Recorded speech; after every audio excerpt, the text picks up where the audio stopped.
Y un invitado muy, muy interesante, le agradecemos mucho que esté con nosotros, a Claudio Jacquelin. Claudio es, yo diría que es una verdadera definición de periodista, ¿no? Hace 43 años que es periodista, Claudio, a pesar de que es un hombre joven. Está en La Nación desde hace 40 años, socio fundador y actual vicepresidente de FOPEA. En La Nación, lo quería decir, ingresó como colaborador en la sección deportes y llegó a ser prosecretario general de redacción. Es uno de los columnistas políticos destacados del diario, también de radio, de televisión, de streaming. Así que le damos la bienvenida. ¿Cómo te va, Claudio? Hola, ¿cómo están, Marta y Alejandro? Gracias por la generosa presentación. Así que bueno, nada, un placer estar con ustedes. Nos quedó mucho por decir, porque si seguimos hablando de tu currículum no te vamos a poder escuchar. No cuenten. Un poquito más fuerte, Claudio, nada más, si podés. Perfecto. ¿Ahí me escucha mejor? Ahí está perfecto. Escúchame, buenísimo. Yo quería empezar, mira, citando de lo que te presenta en La Nación, porque me encantó la frase. Me sigue movilizando la misma motivación, la misma curiosidad y el mismo entusiasmo por descubrir personas, acontecimientos, historias y lugares de interés público, tratar de entenderlos, intentar explicarlos y poder contarlos de la mejor manera posible. Y bueno, ahí me abrís la pregunta, ¿no? ¿Cómo ves hoy el rol del periodismo, el vínculo con la sociedad, la relación con el poder, el tema de las redes sociales? ¿Cómo lo ves? Déjame alguna pregunta a mí. Sí, pero después dejá que me conteste a mí. Bueno, la verdad es que miramos lo que uno puede decir como lo que se considera el periodismo en la época moderna. Yo creo que sin duda estamos atravesando uno de los momentos, sin contar momentos de dictadura, sin contar momentos de censura, de persecución, si estamos hablando de momentos de democracia, yo creo que por una cantidad de factores estamos atravesando uno de los momentos más difíciles que tiene el periodismo.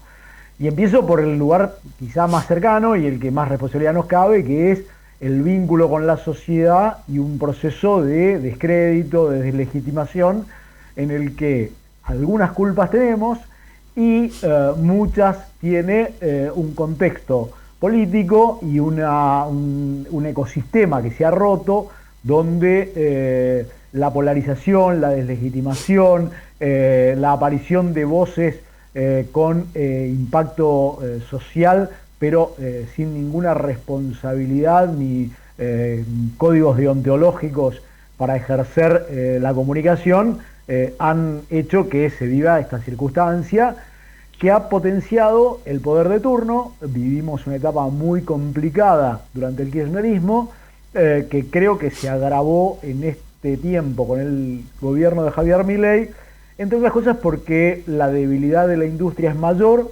porque el ecosistema está más fragmentado y porque la polarización, producto también del sistema que ha imperado a partir de las redes, ha hecho mucho más difícil el ejercicio del periodismo profesional, de poder tener una mirada con pretensión de neutralidad, como diría el maestro de periodistas Miguel Ángel Basteñé, y no con objetividad, pero sí con esa pretensión elemental de neutralidad para poder mirar la realidad.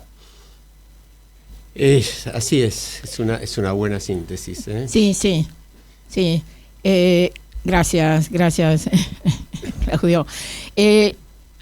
Yo te quiero remitir algo que vos dijiste hace poco, justamente después de terminar el Mundial, sobre la frase pretendidamente atemporal de Messi, ¿no? Sobre la necesidad de hacer felices a esos que no llegan a fin de mes, entre otros. Y esto adquiere, vos usás la palabra rabiosa actualidad. El gobierno tiene que dar una respuesta a esto. ¿Vos ves que está dando una respuesta? ¿Cómo podrías definir lo que está ocurriendo en relación a esto? Bueno, yo creo que la respuesta que está dando el gobierno es por la negativa. Digo, cuando el gobierno habla de los idiotas que hablan de la industria, como hizo Luis Caputo ayer, cuando el gobierno habla a través del propio presidente de la responsabilidad individual de quienes se endeudaron por carecer de los mínimos rudimentos financieros, de cuando el gobierno considera que quienes se expresan en contra de algunas de sus ideas es porque son parte de una conspiración, o construye escenarios como el de decir en un país extranjero que el presidente ha sido objeto de 7 intentos de juicio político, o habla de conspiraciones mundiales, difícilmente le esté dando respuesta a esta situación y esta sensación de que el gobierno esté dando respuesta y que la ciudadanía está padeciendo una situación bastante compleja. Y para esto me remito a las últimas encuestas cerradas en julio, donde advierten, y tengo a la mano 5 encuestas, me refiero por lo pronto a 2 rápido, 3 en realidad, una de escenarios de Touzón y Zapata, otra de poliarquía de Katterberg y Fidanza, y la otra de 3.0 de Sheila Wilker, donde lo que están mostrando es el quiebre de las expectativas, es decir, malestar con la situación actual, pero proyectada a futuro, y este es uno de los puntos más complejos para el gobierno, donde se quebró esta expectativa que sostenía el malestar del presente. Bueno, esto lo que está mostrando es que hay una situación de altísima preocupación y que en esas encuestas más del 60%, y este me parece que es un dato muy relevante y muy preocupante, porque ya no es sobre la imagen de Milei o la imagen del gobierno, está diciendo que no está de acuerdo con el rumbo que lleva el país. Con lo cual, lo que están objetando es la orientación que le está dando el gobierno, y no solo a la respuesta que está dando a los problemas del presente el gobierno. Y este me parece que es un dato altísimamente preocupante, que muestra que hay una realidad que el gobierno le está costando comprender y a la que termina alimentando en su rechazo. Ahora, yo estoy totalmente de acuerdo, me parece muy buena tu síntesis, pero ahí viene la otra parte, ¿no? Que muchos piensan, yo lo pienso también, que una de las principales herramientas, argumentos que tiene el gobierno es la ausencia de una oposición creíble, porque el paralelo a eso, las encuestas tal como vos decís, incluso algunas hablan de 65% de gente que quiere un cambio, ¿no? Y quiere un cambio respecto de esto, es decir, no es que, bueno, quiero preservar el equilibrio fiscal, sí, eso está bien, pero el respecto, como dijiste bien, del rumbo, eso es muy preocupante. Ahora, en paralelo, también hay una tendencia igualmente mayoritaria que descarta apoyar propuestas de regreso al pasado, digamos, ¿no? Entonces, ¿qué posibilidades ves vos de que se configure un espacio alternativo que por un lado apoye el equilibrio fiscal, apoye el abajo de la inflación, pero que al mismo tiempo proponga, bueno, acuerdos, políticas de Estado, consensos y medidas capaces de mejorar la situación de la gente? Yo te diría que ahí la pregunta que para mí me nace es la pregunta de si la demanda es capaz de ordenar una oferta y de terminar construyendo una oferta. Hoy no está, claramente. Ahora, el presidente ha dicho que él compite contra sí mismo. Bueno, anticipo cuál es el título de mi columna de mañana en La Nación. Es Milei está perdiendo con Milei, porque no habiendo nada, es más, no solo no habiendo nada, reponiendo el pasado, Cristina Kirchner con su reciente presentación ante el Comité de Derechos Humanos de las Naciones Unidas, la imagen del gobierno, la imagen de Milei sigue cayendo. Es decir, hoy Milei está perdiendo con Milei, con su gestión, con lo que él está haciendo. Y esto lo que hace es incrementar una demanda de cambio, de rechazo al pasado, pero también de rechazo al presente. Entonces, acá la pregunta, por eso insisto, es, esta demanda que hoy está claro que está apareciendo, ¿se estará en condiciones de ordenar la oferta? Hoy la dirigencia política no está ofreciendo una alternativa que permita que algunos conceptos que parecen haber arraigado en la sociedad, como el orden económico, el orden de las variables macro, es decir, el orden fiscal, básicamente, la estabilidad de la moneda, que no haya inflación, que no se gaste más de lo que ingresa, que haya apertura económica, pero que haya una apertura económica que no sea en desmedro del empleo, por ejemplo, que se cree empleo, que se cree riqueza, que en definitiva es algo que la Argentina no viene generando desde hace 50 años, que no vienen creando empleo genuino desde hace 15. Esto es la demanda. Bueno, esta demanda, ¿hoy hay alguien que la encarne y la pueda transformar en una oferta? No, claramente no la hay. Ahora, lo cierto es que si esta demanda no se da, vamos a estar en un escenario muy complejo, porque lo que empieza a darse en la ciudadanía es esta reacción de hartazgo por un lado, rechazo por el otro, quiebre de expectativas, cierta angustia que nunca sabemos dónde deriva y que en un proceso democrático abre muchas alarmas. Me parece que este es el escenario que tenemos que ver, que debería estar viendo el gobierno y que debería estar revisando alguna de sus políticas, porque empieza a ver en su propio votante, y esto también me refiero a varios de los trabajos de demoscopía que hemos visto en el último tiempo, que sus propios votantes están con una visión crítica, inclusive lo que ha sido un votante muy potente para el oficialismo, que han sido los jóvenes. Y los jóvenes, como dice el trabajo que mencionaba de escenarios, esos jóvenes que se radicalizaron y buscaron un outsider libertario, muchos de ellos siguen radicalizados y buscando un outsider, pero en este caso miran con simpatía a un outsider de izquierda como Miriam Bregman. Con lo cual, si este escenario se potencia, quienes tienen que sostener al gobierno en el plano financiero van a estar mirando con mucha preocupación y pueden llegar a generar una situación en la que ya varios economistas advierten sobre lo que ahora se llama formación de activos externos y que en otra época llamábamos fuga de dólares y capitales. Yo voy a tomar el título de tu columna de mañana, que es Milei está perdiendo contra Milei, ¿no? Y acá estamos viendo en una pantalla de televisión que tenemos en el estudio que hay serios incidentes en el Congreso ante el debate en el Senado de la ley de inviolabilidad de la propiedad privada, etcétera. Pero nuestro presidente está huyendo a lo internacional porque en este momento está en Ecuador, reunido con Noboa. Mañana va a estar en la coronación como presidente de un personaje que hemos leído incluso antecedentes acá, muy preocupantes, que es del Espriella. ¿Qué reflexiones te genera esto? Bueno, hay dos vetas que todo gobierno en problemas suele transitar. Una es la veta nacionalista, que al gobierno le intentó, pero le salió mal, porque hay lo que cualquier neurocientista llamaría disonancia cognitiva, porque entre la apertura, la propuesta de una ley de tierras, o la presencia de Cristalina Georgieva yendo a Vaca Muerta como gerenta de banco que va a ver la casa hipotecada, no concuerda mucho con explotar una veta nacionalista.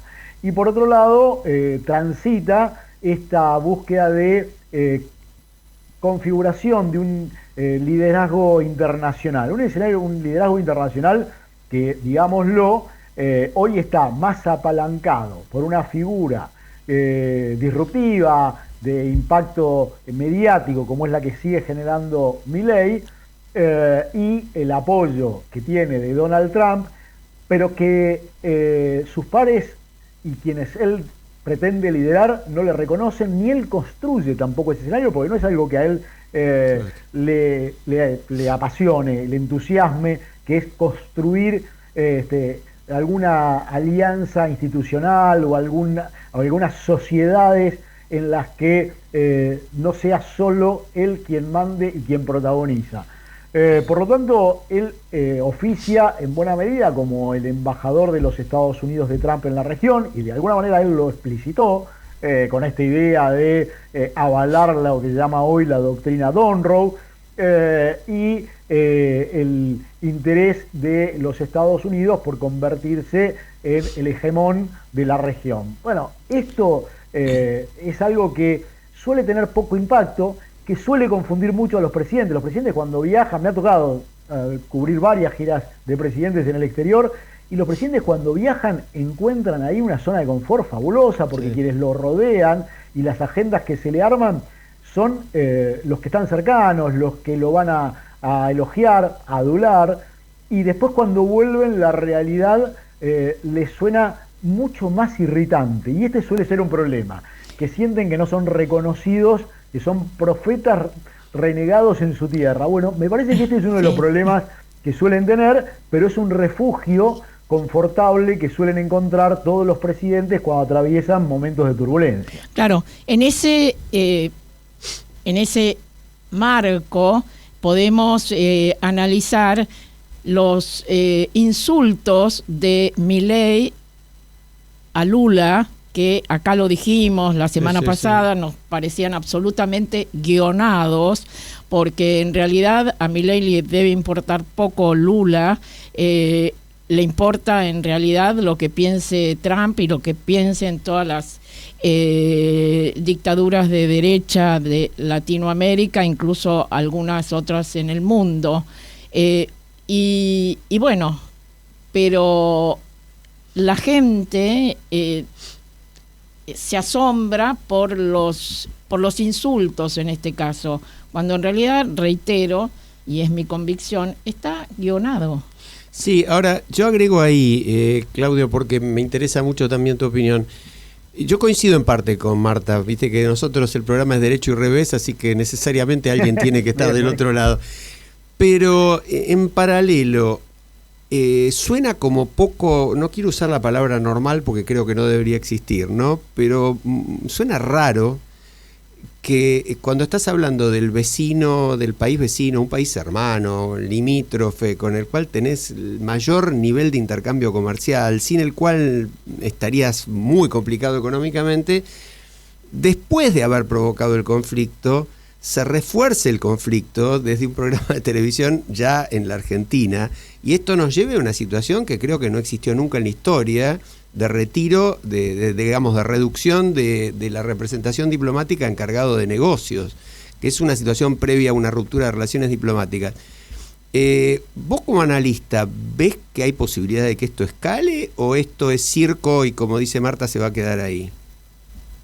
Yo creo que hasta que no transcurran las elecciones en Brasil no vamos a tener un cambio. Yo creo que de las dos partes hasta acá ya llegaron muy lejos. No quiere decir que no vuelva a haber otros agravios de parte de Milei, no quiere decir que de parte de algún funcionario del gobierno de Brasil tampoco haya, aunque sé y me consta que al ministro de Economía, que fue el primero que habló, rápidamente lo cuestionaron internamente, pero no creo que siga escalando. Yo creo que es parte de un juego que hay que entenderlo también en el contexto de las nuevas formas de hacer política, de lo que Giuliano da Empoli ha analizado con tanta precisión, esto de la construcción de la nueva política sobre la base de la ira más el algoritmo, ¿no? Como definición de la nueva política. Bueno, idea de escuchás, Alejandro, es un juego esto, es una nueva manera de hacer política. Coincido absolutamente, Claudio. Sí, el tema creo es... que es eso, y que hay que mirarlo ahí, ¿no? Porque, no quiere decir que no sea peligroso, ¿eh? Claro.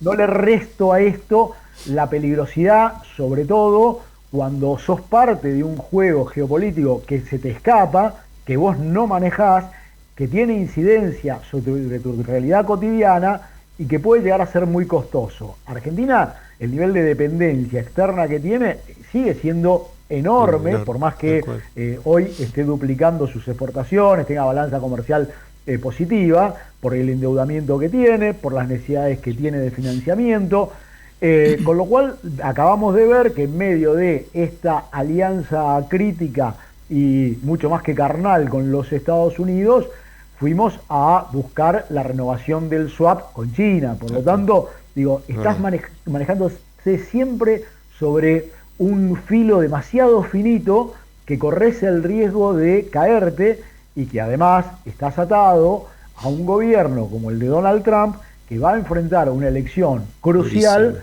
en noviembre, en la primera semana de noviembre, y cuyo destino puede tener mucho impacto sobre la Argentina. Sí, tal cual. Yo quería citar una frase, digamos una cita tuya. En tu perfil de Twitter la citás a Marguerite Yourcenar. Decís, nunca han tenido curiosidad de conocerse ni decencia de aceptarse, ¿no?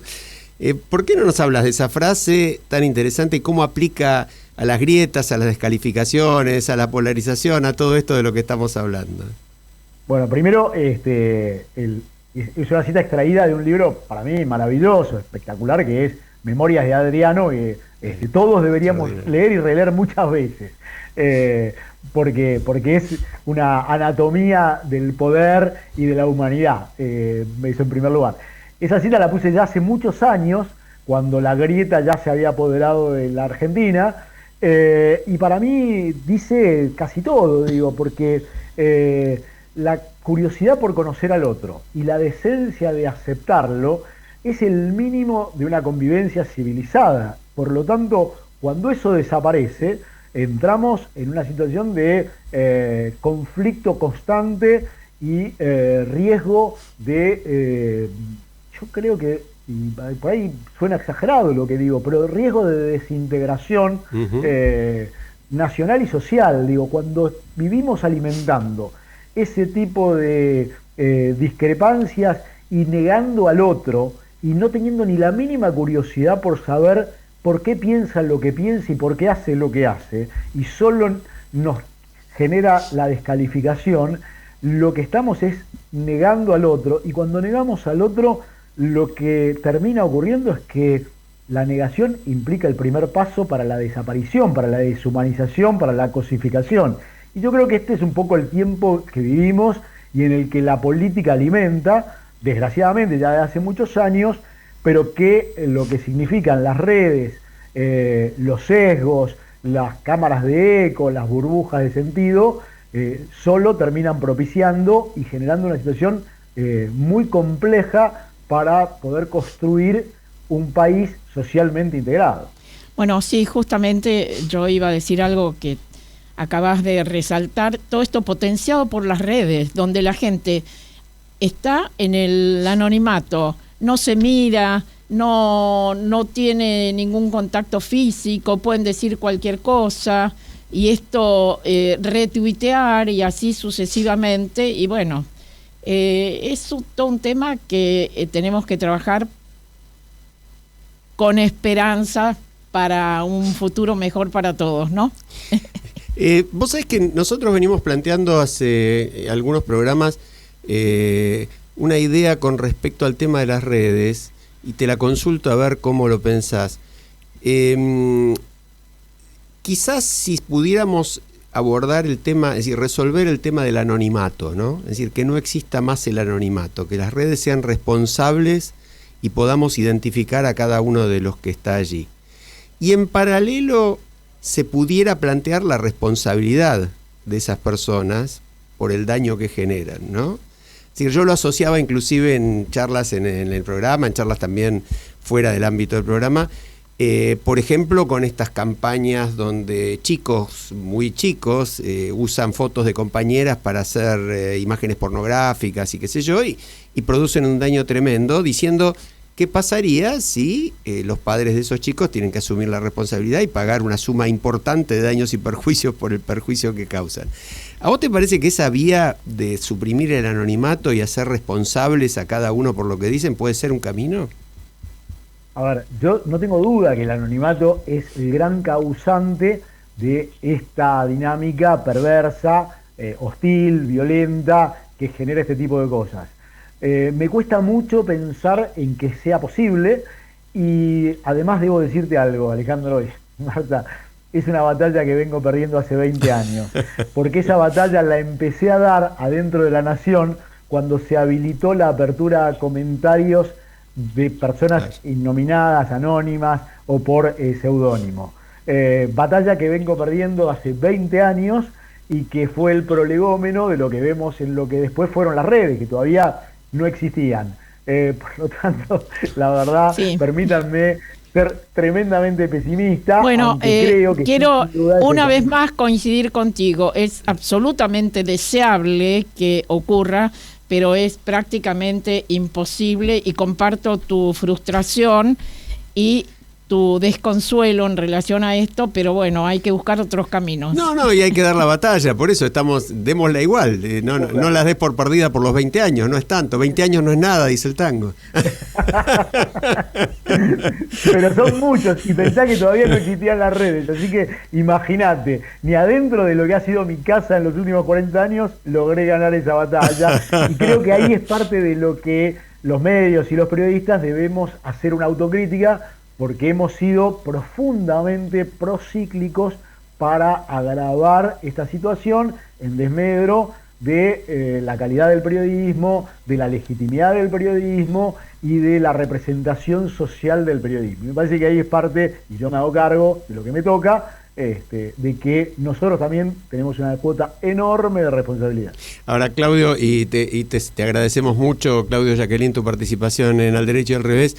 Queremos destacar que periodistas como vos, y no lo decimos porque estás vos, lo decimos siempre, y como muchos otros periodistas, podemos nombrar a Hugo Alcón Adamón, podemos nombrar a Carlos Pañi, podemos nombrar a Jorge Fernández Díaz, a muchos más. A Diego Cabot. A Fidanza, nuestro amigo Eduardo tal cual, Fidanza. y bueno, y muchos más. Mantienen viva no solamente esa llama que resumimos en las palabras tuyas de presentación, sino un compromiso verdadero, ¿no? Con darle a la gente datos para que opine y opiniones para que analice y considere. Te agradecemos muchísimo. Gracias, Claudio. No, al contrario, les agradezco un montón a ustedes, un placer. Y nos vamos con una música. Sí, nos vamos a la pausa. 20 años no es nada. No es 20 años, no es nada, pero sí es el cambalache en el que vivimos. Cambalache. Ya volvemos, un abrazo.